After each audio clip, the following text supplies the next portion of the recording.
I am embarrassed to be a Star Wars fan. Master Torben drank poison and chose to stop living because of this. What the actual...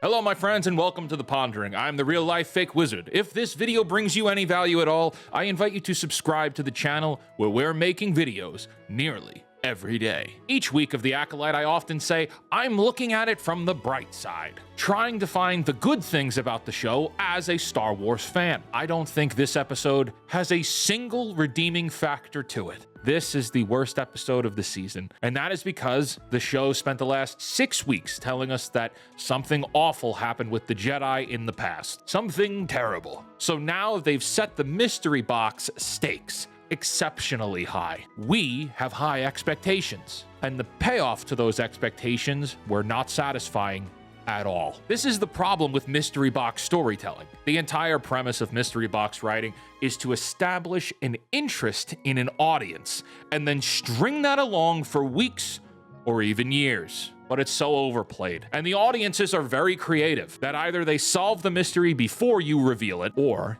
they write a significantly better ending than the showrunners could ever come up with. The Acolyte has played into both of those problems.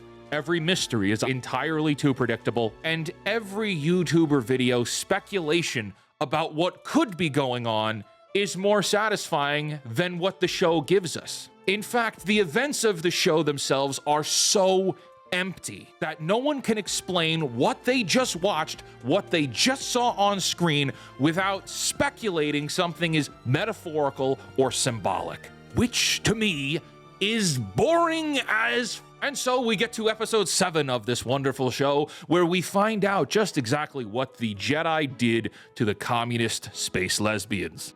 Witches. And this show has accomplished what it was trying to do: muddy the waters between good and bad, Jedi and Sith. At its core, Star Wars has always been about the battle between good and evil. It's a binary situation. Palpatine is a dictator embodying the spirit of evil through the entire saga. Even into the sequel trilogy, that's something that they kind of get right. For the 100th time, that's that same stupid black bag. Mine doesn't have a stripe. It's like that stripy bag is mocking me. You, stripy bag. Well, my suitcase is gone. Sacrificed to the airport guards. Now I'm here for 2 weeks with 1 robe. All right, now it's sticking to me like a wet Kleenex. The Jedi are always trying to thwart that evil. And some boneheads will say that, oh, the Clone Wars said the Jedi are misunderstood. No, the Jedi are good. Flawed, but still good. Yeah, still good.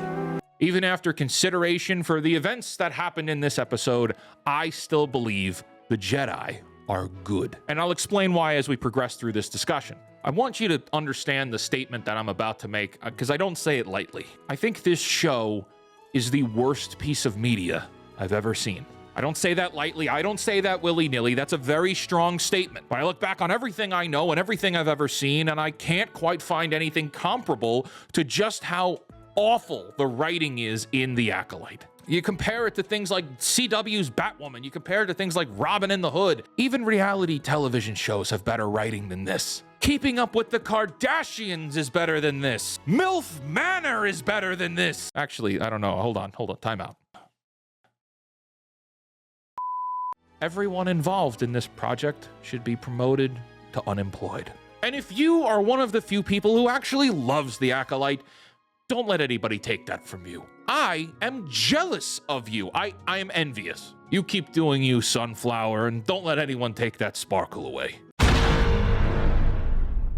We open our flashback episode back on Brendok. This is going to be the second flashback sequence of an 8-episode show, and this is going to basically dismantle everything we got from episode 3, showing a different perspective, the truth even, that they couldn't just tell us to begin with. They had to mystery box this show to death. And here we find our Jedi back on Brendok using Radio Shack metal detectors, looking for something? Moss! They're looking for Moss! Actually, I don't know, but he picked up Moss, and behind him is Carrie-Anne Moss. Why aren't you laughing? Laugh. Torben looks about as done as I feel trying to keep up with this series. Been here for 7 weeks, and there's no one here, and if we were going to find something, we probably would have found it by now. They've been here for 7 weeks, and they haven't found anything?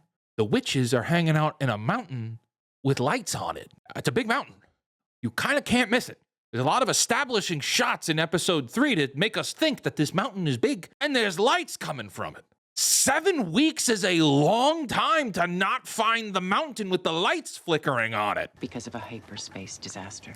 Now, hyperspace disaster is a reference to something that I know nothing about, but apparently, for real, the hyperspace disaster is something in the High Republic books. I have not read those, and after this show, I definitely won't be reading those. Calm yourself, Padawan. Carrie-Anne Moss phoned it in for this show. Phoned it in. Do not center around your anxieties.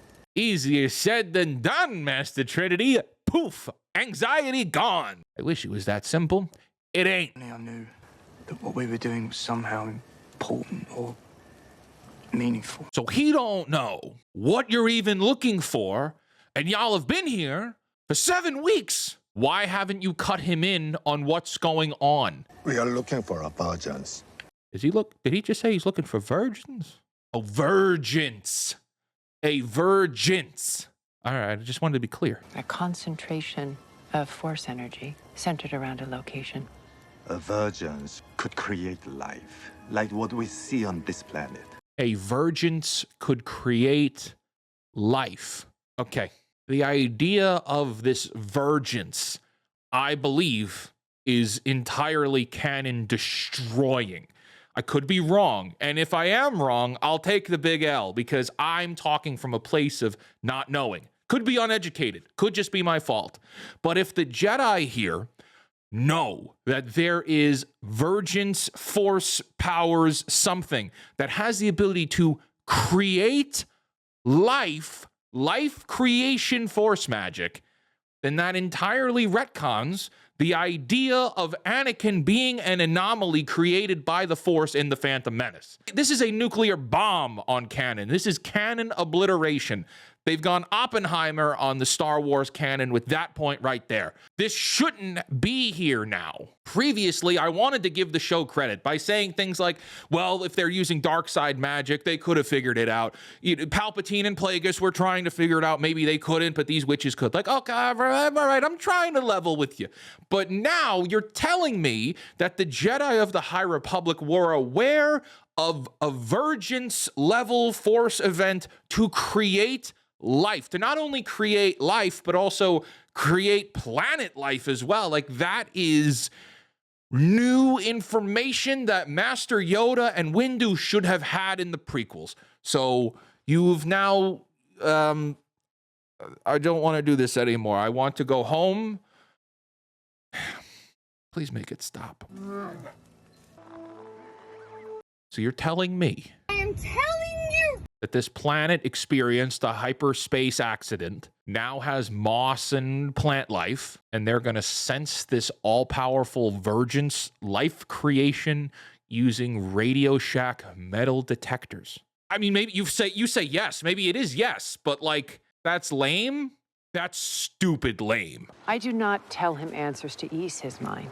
I teach him to seek the answers for himself. What does that even mean? You left him without information for 7 weeks. I don't know how old Torben is, but he seems pretty young. So let's just assume he's like anywhere between 18 to 22 because he's that young, right? Or we don't know. Maybe we do. I don't really care. Point being is he's super young. You left him in the dark and basically gaslit him on this idea of this is a noble mission. This is a noble mission. This is a noble mission.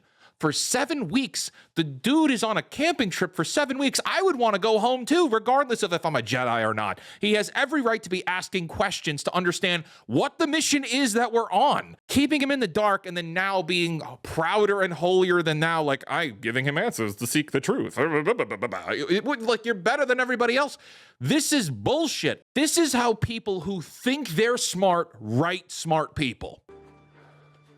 Oh, look, the symbolism. Soul walks in between two butterflies and the butterflies drift apart. A lot of this episode is just a replay but now we're watching the Jedi's perspective. I don't like this form of storytelling, and I don't like that you put it behind week to week to week. It's boring. This is boring. Oh my God! She just jumped out of the trees. So Sol follows the girls back to the mountain, watches them go inside, and then he can't get inside the same way, so he climbs the mountain. Climbs the mountain before going back to report in, saying, hey, I found them. He climbs in and goes in alone. This is stupid. And so we go back inside, and he's sneaking around and sees the girls get pushed down. And what's funny is in episode 3, some noise is heard and all the witches kind of scatter to go investigate. Turns out it's just Doofus here who kicked some rocks on accident. Did we need to know that detail? I don't think so. Oh, look, some kind of dark side force magic whatchamacallit that we're never going to find out what the hell it means or what it stands for. See, a scene like this is one of the biggest problems with the show. Why are these witches worshiping over a pit in the ground? Is that where the virgins took place? What is the significance of this? Is it connected to the dark side? They show us scenes like this with the anticipation that we are going to have to start asking questions. But it's week after week after week of us asking questions and us never getting answers. And even in this episode, which is supposed to be an explanation episode, we don't get anything. So there is no explanation to what this is. There is no reason for this to be important. What is the big dark side hole in the ground supposed to be? It's just a big dark side hole. Oh, I'm sorry. They did explain that in High Republic book 304, section A. On the 3rd page, there is a reference to the giant hole in the ground that has dark side witchy witch powers, but you didn't buy that. In fact, I was mistaken. It was a variant copy that was only available to the first 5,000 people who were online in Disney Springs, Florida to get it on November 4th, 2022. I'm sorry you missed out. It was a good piece of lore. Wish you were there. We do not have all the information. Neither do we. I'm going in alone. There are over 50 of them. 50 women. And only 2 children. What does that have to do with anything? You're still outnumbered. Why did you say that? We should go as a team. Fine. But we must be vigilant. Yeah, no shit, you must be vigilant. That's the whole, so that's all it took for you to back down from the whole idea of I need to go in alone is we should go in as a team. You should have gone in as a... This whole dialogue sequence was stupid. It makes no sense. Good evening. I'm Master Indara. I find that hard to believe. Torben, Jedi Padawan, son of paupers from the planet Bonadon. Okay, I'm gonna pause right there. Couple things. Firstly, I really like Jodie Turner-Smith. You could hate me for that. I really like Jodie Turner-Smith. I think Mother Anastasia is one of the more interesting characters of this show. That is something I'll give it credit for. That being said, we're going to follow the logic of this show for a second, and then also compare it to the larger Star Wars problems at hand. You've now established that Mother Anastasia is so powerful with the Force that she can have a conversation with one person in person, but then project a mind palace into someone else's mind, have a conversation with them, and read their entire mind. For her to have figured out in that instant all of that backstory around Torben and get into his skin in seconds is a power level I don't think we've ever seen in Star Wars ever. Now, I say that, that's like a preliminary thing, right? That's cool. If you want to run with that, run with that. There's a story to tell there. However, the spoilers, Mother Anastasia dies. Sorry, spoiled it. It's awful. She dies. The circumstances of her death for somebody at that power level scale should have been entirely avoidable. You've set the tone for how powerful she is by making scenes like this. Media literacy isn't dead. I'm reading what you're telling me. She's a powerhouse. She's a badass. Okay? Later on, she's going to expand into a demon Thanos cloud of dust, and a lightsaber that waves around in that dust insta-kills her. None of that makes any sense. You've just established in this scene alone, she's got god-tier powers. Let alone she's also strong enough to create life, because she's the one that summoned the Virgins, as far as we know, as of right now. And I think this is a good breakout moment, because this is what happens when you write by committee. Everything is so splintered and segmented. This is one of the problems we saw with the sequel films. J.J. Abrams did one, then Rian Johnson did the next, then it's back to J.J. to fix all of the damage that Rian had done. If people came into these things and just wrote from start to finish, you'd get a better solution, and you'd have less flaws like this. This is a glaring flaw. And so you've created a situation where not only do magical power levels change on a dime, but the Force changes on a dime as well. As we'll see later on in this episode, people have Force powers here, but they don't have them there, but they have them here, but they don't have them there, which means that the Force does not have a rule set anymore. There are no rules to the magic of this world. The Force is there for plot convenience. You know what else is there for plot convenience? Lightsabers. Lightsabers do whatever the script wants them to do. In one film, they're burning through bomb-sheltered doors.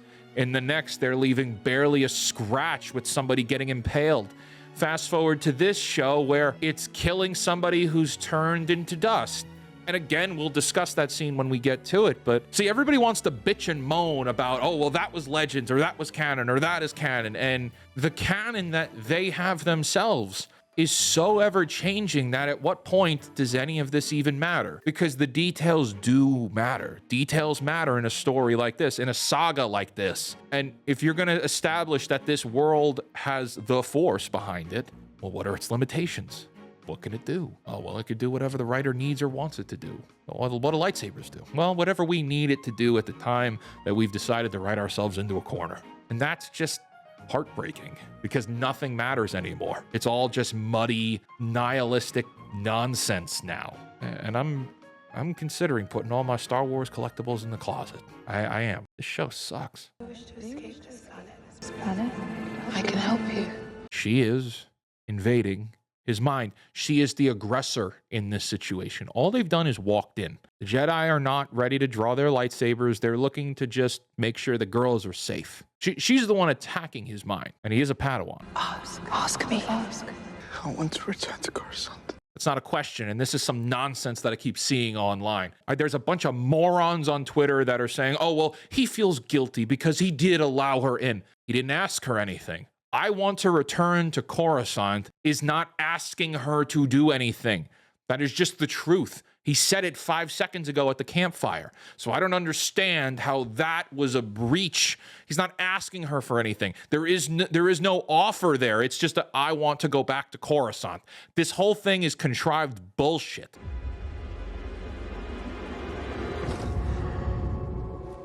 What this scene fails to do is to tell us if he kneeled on his own accord. He didn't ask her for anything. All he did was confess an internal thing that he did want. He wants to go back to Coruscant. That's not asking this dark side witch to do anything.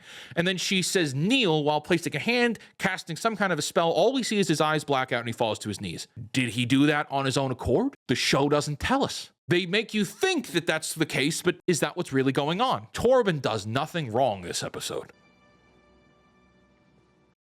What is he confessing? Why is he upset? We don't know, because we also don't know why he fell to his knees 5 seconds ago. And the reason that I'm so hung up on the Torben thing is because he chooses to stop living. And I don't know about you, but that's an incredibly serious thing to me. We all know somebody who's no longer on this earth because they chose to no longer be here.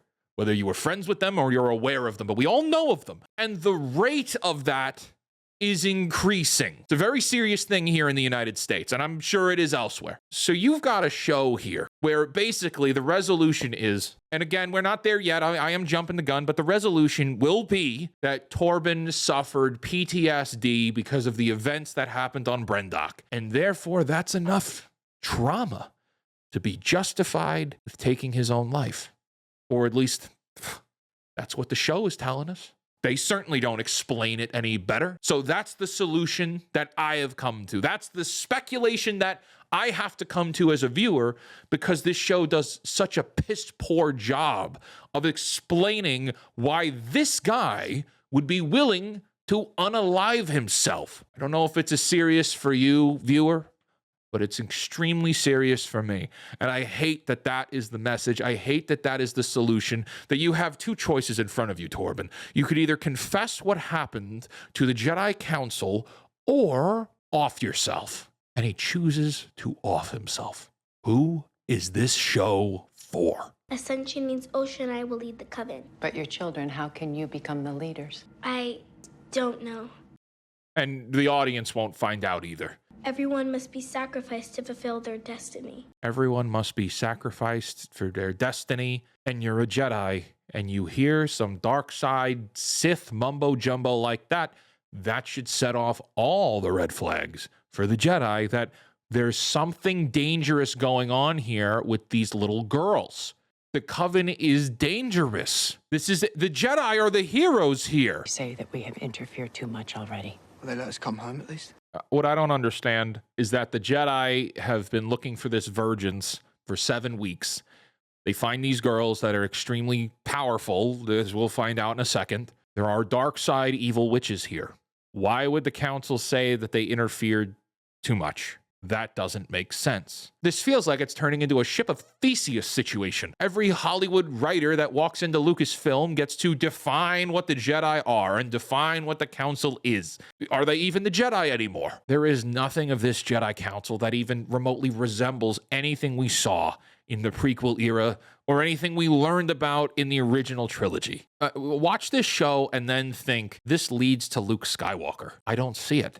And I don't believe it. I don't see that this is the same world. They feel so dissimilar. You could watch the prequels and be like, oh yeah, that's still Star Wars. It feels like Star Wars. It feels like that world when it had so much more happening in it, when there was so much more life before the Clone Wars and the Empire took over. It feels like it's the same thing.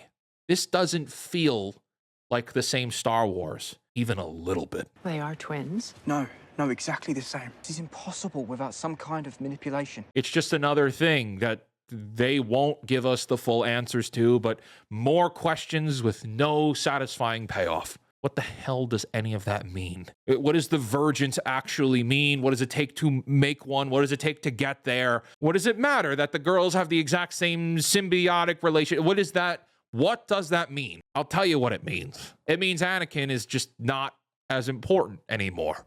That's what it means. It means the legacy and the spectacular conception of Anakin Skywalker is just not as important. Because basically what they're kind of saying is he's got the same power level. Or at least that's my interpretation of it. Maybe you have a different one. And you'll let me know in the comments if I'm wrong. It's some comic book somewhere or some book explained it a little bit better than I can. I'm just going by what the show is telling me, and the show ain't telling me shit. We just need proof of a virgins, and those girls are the proof. This is our ticket home.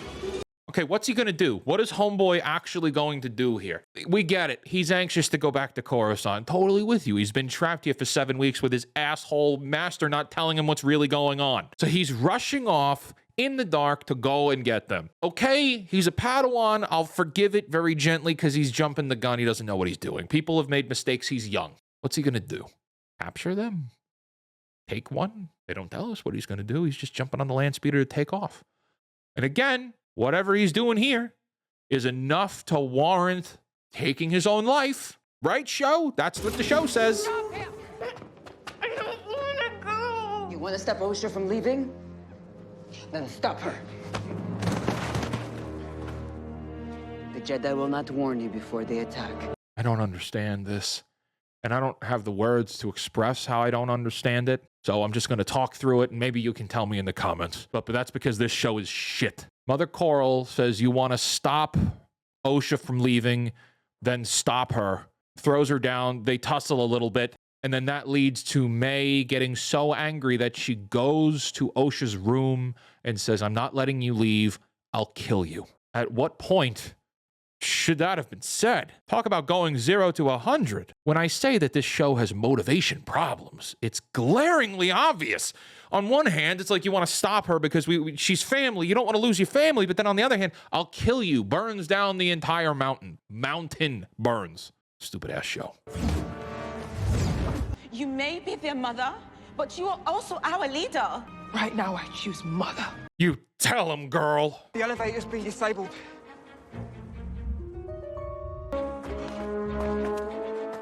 not let them in your head again.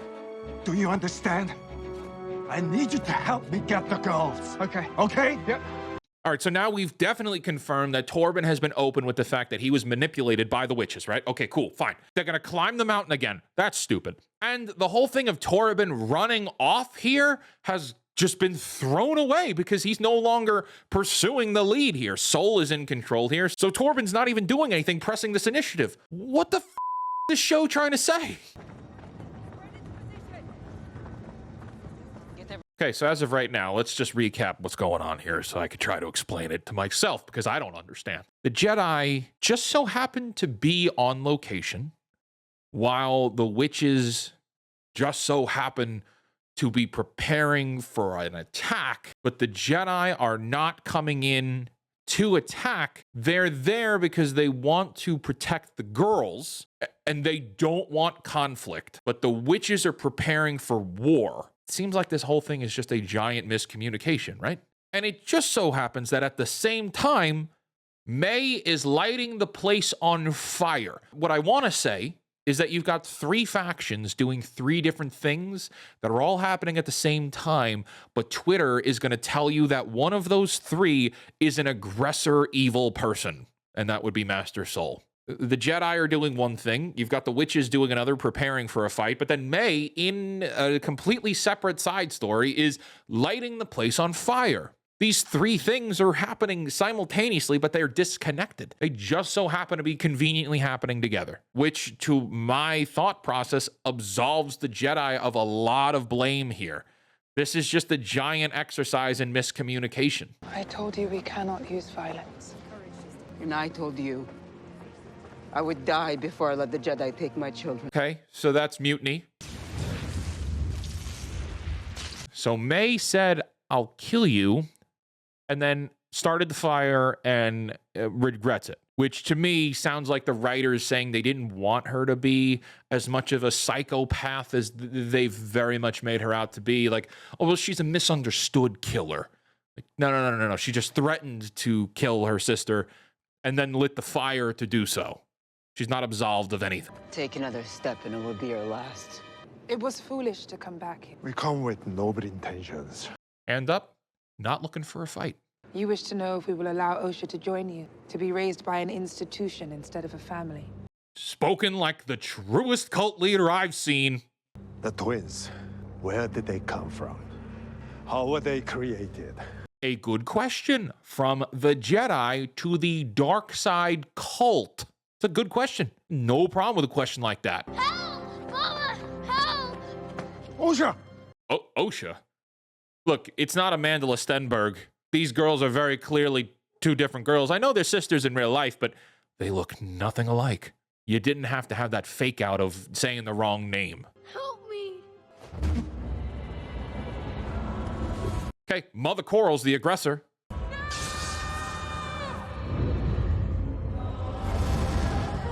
What the actual fuck is that?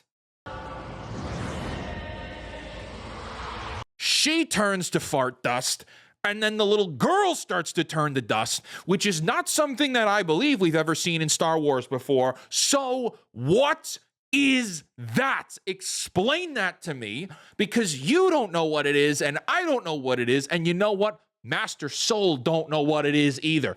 All it looks like is that it's the Force cult of witches who do dark side magic to create life, who are not very nice, made the first move. Put yourself, let's empathize. Let's do a little noggin thinking. We empathize a little bit with Master Soul. What has he seen? Mother Coral goes into attack position, getting ready to strike. The lady next to him explodes into dark side magic. The girl that he's trying to rescue is disintegrating into dust. What would you do in a circumstance like that? You're trying to avoid conflict. You're trying to avoid things going down and people getting hurt. And they make the first move.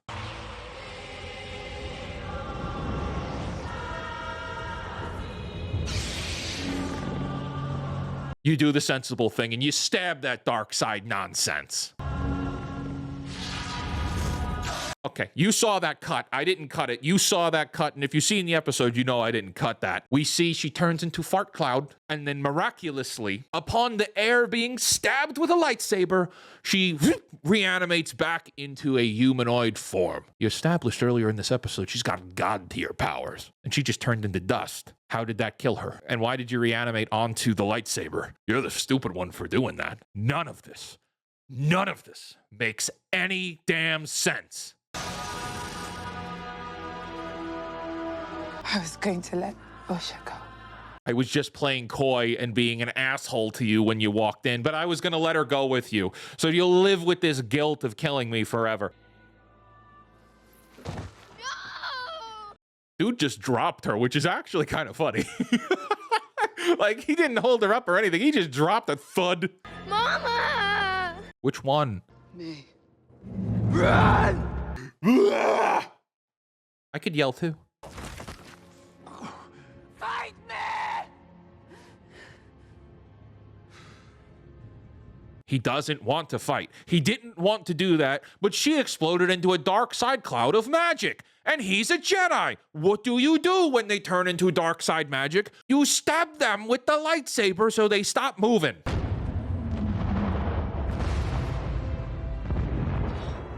The twins! They're locked inside! And even in the midst of the mountain exploding in fire, what's Soul's priority? To save the girls, save the kids. Because Soul's actually a good guy here. He may be a moron and terrible at his job, but he's a good guy.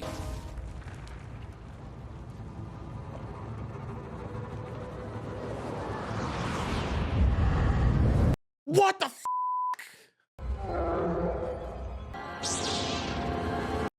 Uh-oh, the Wookiee Jedi is possessed. Oh boy. I can't quite care because I haven't cared so far because the show doesn't care. Okay. So, hold on.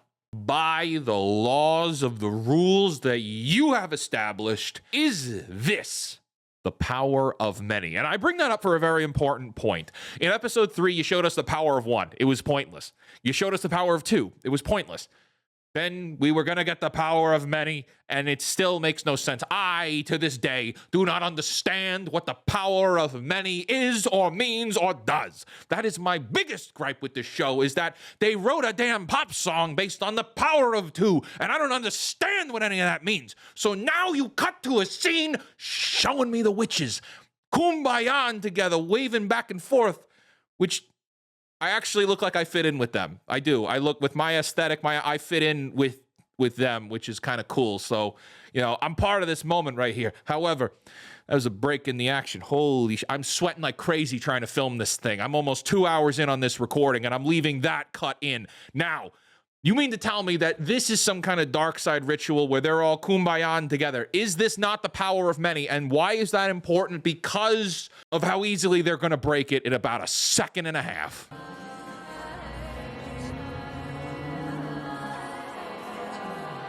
So they kumbaya together for a little while, and then there's a little bit of a fight.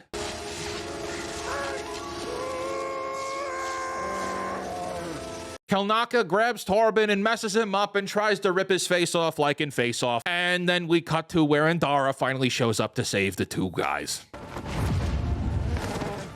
Yes, girl, take him down!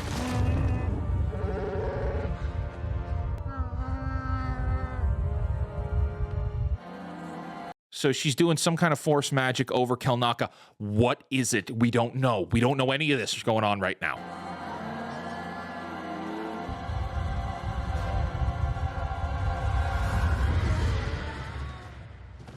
Are you kidding me? How? How? They all just die?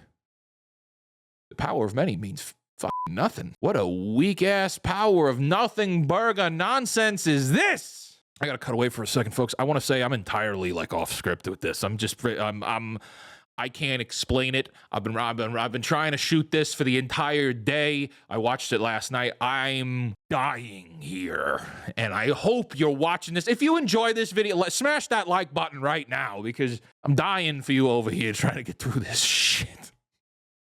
And so we cut over to where Sol goes to rescue the girls, and he's got it. Turns out he was force holding the platforms they were on. And he gives up holding the platform that he's holding May on because he can only hold up Osha. So he's not really strong enough to hold up the two platforms and lets one of the girls fall. And that's important because you established in Ahsoka that somebody that has a very loose connection to the Force, that's not exactly even strong with the Force, but went through the training, but is really terrible at being a Jedi, really terrible using the Force, was able to catapult somebody through the sky onto a flying ship. Why can't Master Sol hold up both of those ledges and let the girls walk back 2 feet to safety and then get them down nice and safe? Why couldn't that have happened? Why does the Force only work the way that the script requires it to? It doesn't fit within the canon of the world anymore. It does whatever you need it to for your own plot convenience. You need Osha to fall, and we need Sol in this moment to not be strong enough to hold it up. All right, so that's exactly what's going to happen, except it makes no damn sense. They started a fire. And that's how they end. That's how this basically resolves, is that they say that May started the fire and they're going to run with that lie, even though it's not a lie. It's very much the truth. May did start the fire, but were the Jedi the aggressors? No. I certainly ranted and carried on for a lot of this video, and I thank you for watching this long if you're still watching along. I hope it brought you some kind of value. The Acolyte has done more damage to Star Wars than any project that has come before it. Someone like me thought The Force Awakens was bad with how they handled Han Solo's death. They just threw him down a pit. I thought The Last Jedi was bad and how they just threw away Luke Skywalker. I thought Rise of Skywalker was bad for a variety of reasons. Actually, I thought all those movies were bad for a lot more reasons than that, but that's not important right now. What is important is that I still had hope that there would be ways to explain those things away. You can Clone Wars affect the sequels and give more to them, give more context to them, make more movies and explain the things that happened before within new context and new light to make it something that could be appreciated. Give us a reason to care why Luke Skywalker became a hermit. Give us a reason to care why Han Solo walked out on his family. You could still save those things, but now we keep going into these prequels and rewriting history to the point where what's going to be left of Star Wars when they're done? My friends, I want to thank you for watching this episode, and if you are new here and you enjoyed this content, please smash that subscribe button, as we are posting videos nearly all the time, every day, every so often. Thanks for that. And if you didn't like anything I had to say, thanks for hanging out this long. And until next time, create, innovate, inspire. May the contrived thread of destiny be with you. And for the love of God, cancel Disney Plus. Bye-bye.